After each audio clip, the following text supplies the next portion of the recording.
Hello साथीहरू, त्यहाँ सर्प आएको हो एउटा। म देखाउँदैछु है तपाईहरुलाई।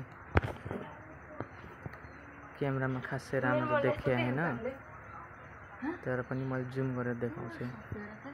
त्यसको टाउको पुच्छर हेर्नु है, टाउको देखिरहेछ। अलि म नजिक गएर देखाउँछु है। क्यामेरामा त्यस्तो खासै देखिएन सफा तर पनि मैले देखाउने कोसिस चाहिँ गरेको छु।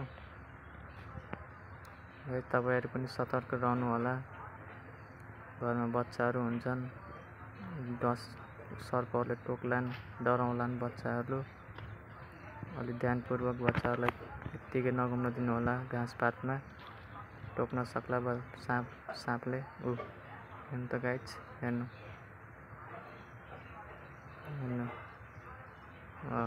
सलक्क गएको हेर्नु त।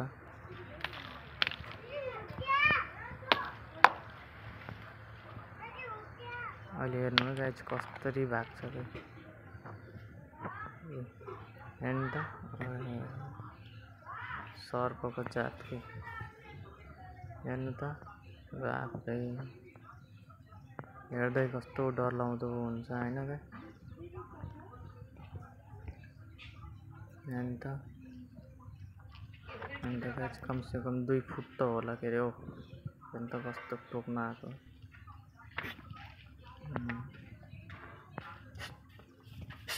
कस्तो डरलाग्दो कि।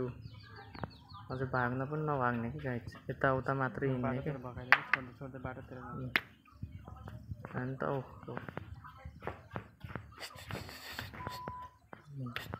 यतै पनपन्दै घुमे के। पनि जाँदैन कि यताउता। खल्लास गर्दैन, भाग्दा पनि हैन के।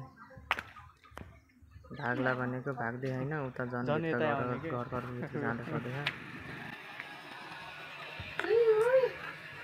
गयो जान्न उता अहिले आइहाल्छ।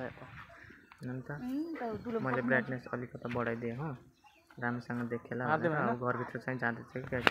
यता घर छ, नयाँ घर बनाएको हो। अनि तलको जगभित्र अब चाहिँ दुलो हुन्छ नि त अलिकता। यता जाउँला भन्ने डरले चाहिँ मैले मारेको त्यसलाई। बच्चाहरू हुन्छन् नि त, घरको बच्चाहरू यताउता डुलिरहेका हुन्छन्। सर्पहरूले टोक्छन् भन्ने डरले मारिदिएको। सरी गाइजहरू, घरभित्र जाँदै थियो है गाइज, त्यसैले खल्लास गर्नु पर्यो। जाइन्छ दाना खलास के गर्ने गाइज। हेर्नु सर्प चाहिँ यस्तो थियो कि। हेर्नु त, सर्प टोकेको लाग्दैन नि।